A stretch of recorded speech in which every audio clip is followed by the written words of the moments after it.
ഞാൻ Francesca Edward. ഇന്ന് ഞാൻ നിങ്ങളോട് ഷെയർ ചെയ്യാൻ ഉദ്ദേശിക്കുന്നത് എൻ്റെ പടുതാക്കുളത്തിലുണ്ടായിരുന്ന മീനുകളെ പറ്റിയാണ്. ഇന്ന് ഒരു കർഷകൻ നേരിടുന്ന പ്രശ്നങ്ങൾ എന്തൊക്കെയാണെന്നുള്ളത്, അപ്രതീക്ഷിതമായി ഓരോ പ്രശ്നങ്ങൾ ഉണ്ടാകുന്നത്.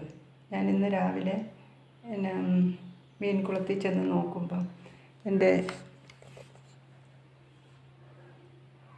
ഇത്രയും ഇത് തിലോപ്പിയ മീനായിരുന്നു അതിനകത്തുണ്ടായിരുന്നത്. കണ്ടില്ലേ, ഇന്നലെ രാത്രിയിൽ ചത്ത് കിടക്കുന്ന. എന്ത് പറ്റിയെന്ന് അറിയത്തില്ല. കുറച്ച് കരിയിലൊക്കെ ഉണ്ടായിരുന്നു, പക്ഷേ ഇത്രയും ഒരു 19 മീനിൽ കൂടുതലുണ്ട്. ഇത് കണ്ടപ്പോൾ എൻ്റെ ചങ്ക് പൊട്ടി.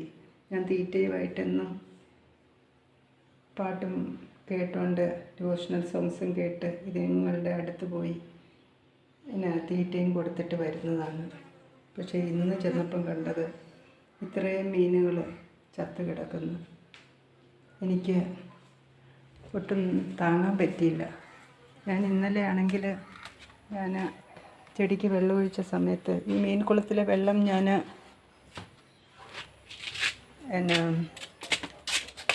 നമുക്ക് ആ മീൻകുളം വരെ ഒന്ന് പോകാം. ഇന്നലെ വൈകിട്ട് ഞാൻ മീൻകുളത്തിലെ വെള്ളം മോട്ടർ കൊണ്ടടിച്ച് ഞാൻ ചെടികൾക്കെല്ലാം ഒഴിച്ചതാണ്. പച്ച നിറത്തിൽ നല്ല ഒത്തിരി അമിനോ ആസിഡ്സും നൈട്രജനും എല്ലാം അടങ്ങിയ വെള്ളമാണ്.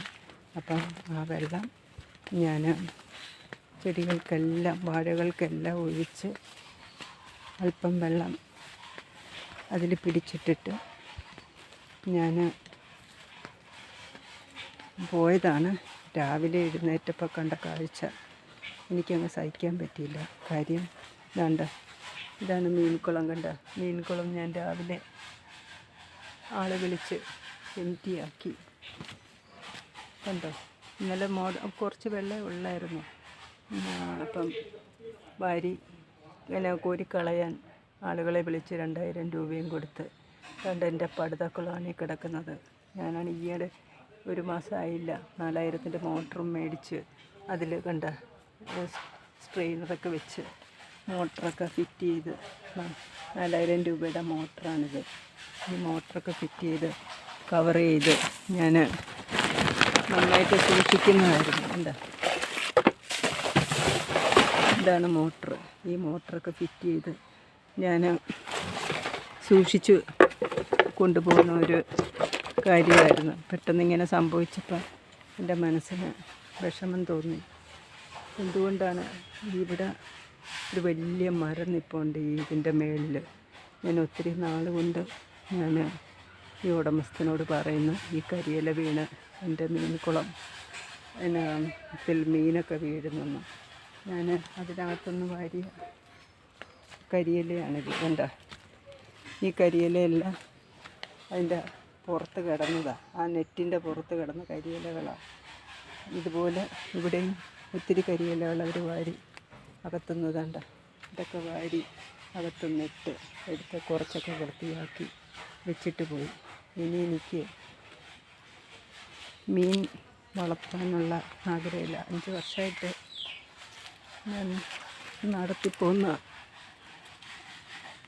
എൻ്റെ മീൻകുളമായിരുന്നു.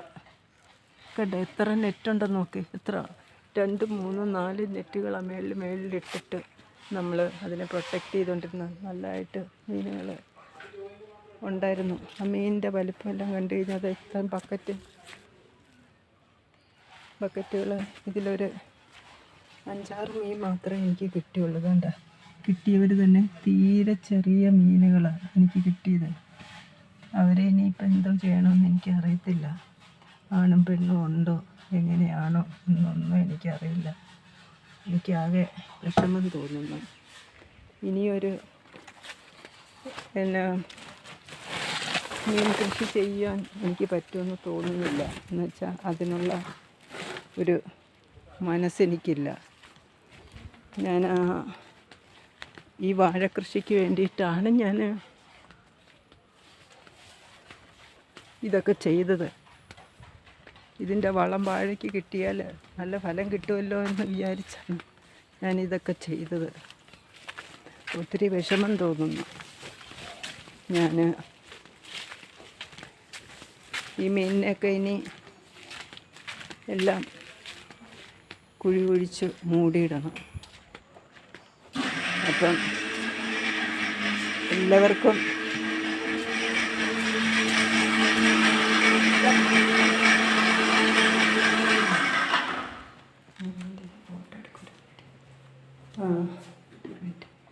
ഞാൻ അപ്പം എൻ്റെ വിഷമം നിങ്ങളോട് ഞാൻ പങ്കിടുകയാണ്. എന്നാ ഇനിയൊരു മീൻ കൃഷി ചെയ്യാൻ പറ്റുമെന്ന് എനിക്ക് തോന്നുന്നില്ല. ഇത്രയും മീൻ എൻ്റെ കയ്യിൽ നിന്ന് നഷ്ടപ്പെട്ടു. ഒത്തിരി പൈസ ചിലവാക്കി തുടങ്ങിയൊരു സംരംഭമാണ്. വേറെ പ്രത്യേകിച്ചൊന്നും പറയാനില്ല. നന്ദി, നമസ്കാരം.